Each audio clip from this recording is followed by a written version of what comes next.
Guérissez les malades. C'est l'ordre du Christ à ses apôtres, il revient plusieurs fois dans les évangiles. Guérissez les malades, purifiez les lépreux, expulsez les démons. Et au retour de la mission, l'évangéliste Marc peut écrire « Ils expulsaient beaucoup de démons et ils faisaient des onctions d'huile à de nombreux malades et ils les guérissaient. » En ce jour où notre frère Lionel reçoit le sacrement de l'ordre qui fera de lui un prêtre, c'est de cet ordre du Christ que je voudrais vous parler. Cet ordre, le Christ l'a reçu lui-même de Dieu son Père. Il le transmet à ses disciples et il le transmet aujourd'hui à l'Église tout entière. Mais qu'est-ce que guérir ? Laissons l'Évangile de ce jour éclairer notre réponse. Guérissez les malades. Voilà un ordre que le Christ a d'abord reçu lui-même de Dieu. Tandis qu'il priait, Jésus demande à ses apôtres « Pour vous, qui suis-je » Et Pierre répond « Tu es le Christ, le Messie de Dieu. » Mais nous le saurons par la suite de l'Évangile, le Messie n'est pas tout à fait celui que pense Pierre. Le Messie va souffrir, le Messie sera rejeté, le Messie sera condamné à mort, le Messie sera tué, et Jésus l'annonce lui-même. Méditant ce grand mystère de notre foi chrétienne, d'un Messie crucifié, saint Augustin le compare à un médecin. Peut-être Augustin aurait-il répondu à la question du Christ « Tu es le médecin de Dieu ». Voici ce qu'il écrit dans sa méditation de l'évangile de Jean. Le Fils de Dieu est descendu, il s'est fait humble pour guérir la cause de toutes les maladies, c'est-à-dire l'orgueil. Et il poursuit, s'il y a des médecins dans l'assistance, peut-être qu'ils pourront attester ces propos de saint Augustin. Quand le médecin suit une maladie, s'il soigne les effets sans soigner la cause qui est à l'origine du mal, la maladie revient. Si la cause du mal n'est pas soignée, le mal persiste. Et Augustin s'interroge. D'où vient le mal ? D'où provient que l'iniquité abonde sur la terre, que ce mal répand ses ravages partout ? Elle se répand par l'orgueil. Soigne l'orgueil et il n'y aura plus d'iniquité. C'est ainsi que pour soigner la cause de toutes les maladies, c'est-à-dire l'orgueil, le Fils de Dieu est descendu sur la terre et s'est fait humble. Ainsi l'orgueil est la tentation suprême, celle qui conduit l'homme à vouloir se suffire à lui-même, à se croire tout puissant. L'homme qui refuse de tendre la main pour se laisser sauver. Et toutes les personnes malades savent tendre la main, savent qu'elles ont besoin de quelqu'un pour les sauver. Alors, humblement, la personne malade s'offre au médecin. Ainsi, c'est le trait de génie de saint Augustin dans sa vision du Christ. Il voit que l'humanité du Christ est le remède que Dieu a choisi pour guérir le genre humain. En se faisant homme, Verbe fait chair, Dieu est venu guérir l'homme tout entier, dans son corps, dans son esprit et dans son âme. Ainsi, c'est notre foi chrétienne. Le Christ est à la fois le médecin et le remède ainsi l'a voulu Dieu le Père de toute éternité. Guérissez les malades. C'est un ordre que l'Église tout entière, encore nous aujourd'hui, Église rassemblée ici dans cette cathédrale, un ordre que l'Église reçoit du Christ. Dans cet évangile que nous avons proclamé, après s'être adressé à ses disciples pour les introduire dans son mystère, le Christ s'adresse à tous, dit l'Évangile. Je cite cette page d'Évangile. Ces mots que nous pouvons graver dans notre cœur, dans notre mémoire. Celui qui veut marcher à ma suite,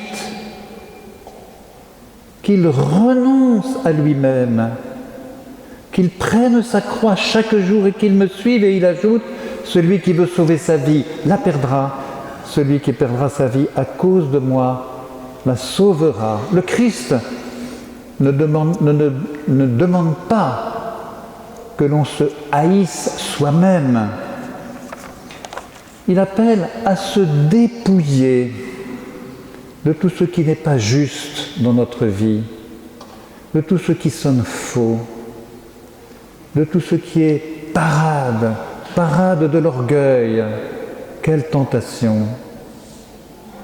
Le Christ invite à se présenter devant lui en vérité, transparent, dépouillé, fragile et nu, comme il le fut lui-même sur la croix. Cette conversion est un combat, un petit pas à la fois, la croix de chaque jour qui crucifie le mal en nous. Mais nous le faisons avec cette conviction que le Christ, le médecin, agit en versant sur nos plaies le baume de l'Esprit Saint chaque jour. Et nous savons que le Christ adresse à l'Église son ordonnance. Ce sont des œuvres de miséricorde qui seront des signes que l'Église est dépositaire de ce remède que Dieu a offert à l'humanité d'aujourd'hui. Voici les signes, écrit l'évangéliste Marc, qui redit les paroles du Christ dans son testament final, le Christ ressuscité. Voici les signes qui accompagneront les croyants que nous sommes ici. En mon nom, ils expulseront les démons, ils imposeront les mains aux malades et ils s'en trouveront bien.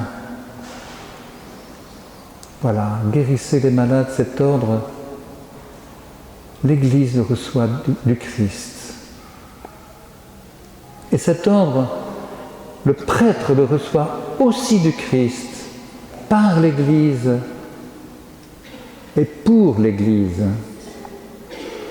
Lionel, et oui, aujourd'hui vous recevez cet ordre du Christ, guérissez les malades. Vous pouvez peut-être dire, je connais, ça fait longtemps, qu'est-ce qu'il y aura de nouveau? N'aviez-vous pas déjà reçu cet ordre le jour où vous êtes devenu médecin? Mais je n'ai pas lu dans l'ordre des médecins qu'il est écrit que le médecin guérit les malades. Il est dit qu'il les soigne, il en prend soin. Et dans le serment d'Hippocrate, le jeune médecin s'engage ainsi: mon premier souci sera de rétablir, de préserver ou de promouvoir la santé. Guérissez les malades est donc un ordre nouveau. Guérir les malades, expulser les démons, voilà la feuille de route du prêtre, à la manière des apôtres. Le prêtre reçoit cette feuille de route comme les apôtres l'ont reçue jadis. Et le Christ ajoute, en mon nom. Guérir à la manière des apôtres, c'est guérir à la manière du Christ. Guérir, poser des signes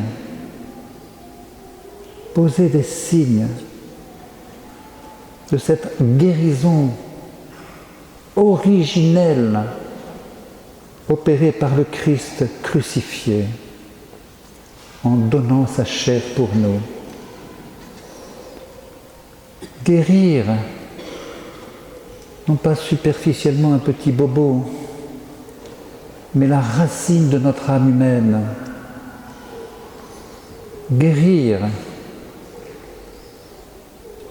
ce n'est pas simplement s'occuper des effets du mal, mais le Christ est venu guérir la racine du mal et l'arracher du cœur de l'homme. Au nom du Christ, Lionel, vous célébrerez ce grand mystère de notre foi. Vous le célébrerez dans l'Eucharistie pour que le corps livré du Christ soit offert en nourriture, une nourriture de vie éternelle, une nourriture de vie qui ne meurt pas. Vous enracinerez par l'Eucharistie au nom du Christ, célébrez au nom du Christ, vous enracinerez l'amour de Dieu dans l'âme des baptisés. Au nom du Christ, vous offrirez le pardon de Dieu pour que la divine miséricorde, encore aujourd'hui, continue d'accomplir son œuvre de guérison, sans cesse et sans cesse et sans cesse à recommencer, pour libérer l'âme de son mal, du poids de son péché.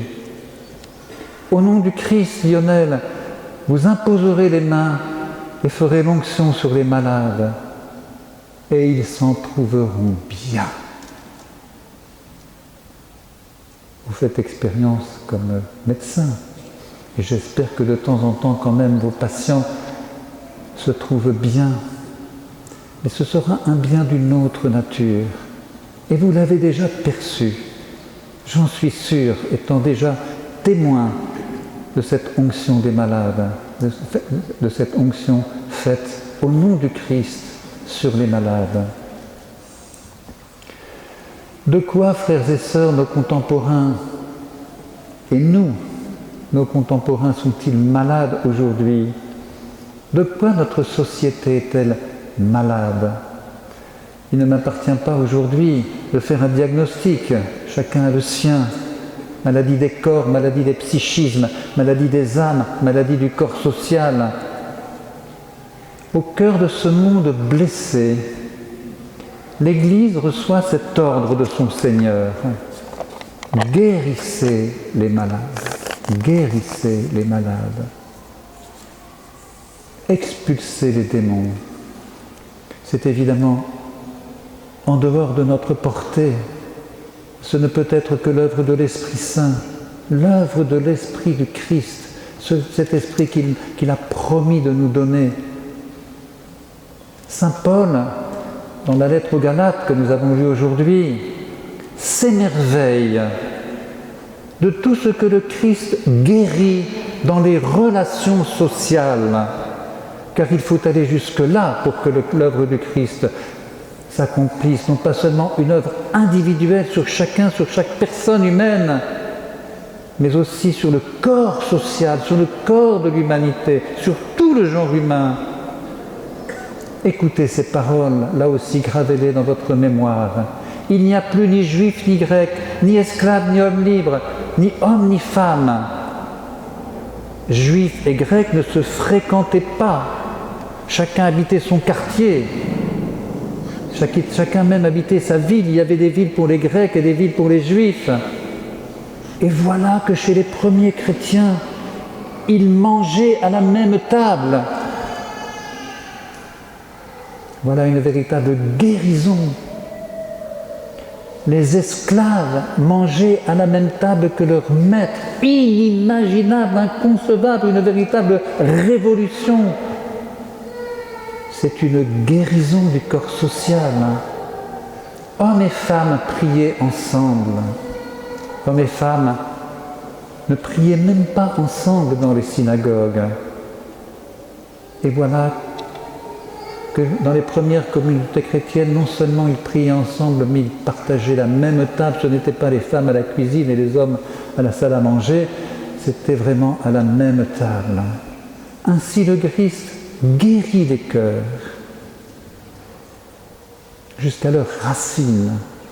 il arrache le mal originel, le mal dans lequel nous sommes nés malheureusement.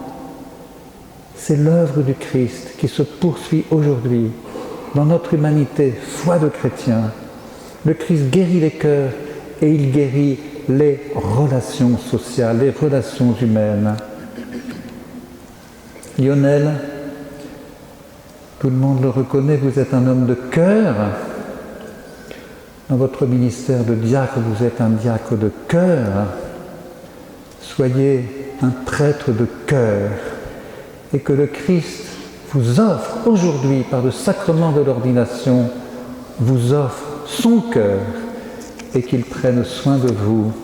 Amen.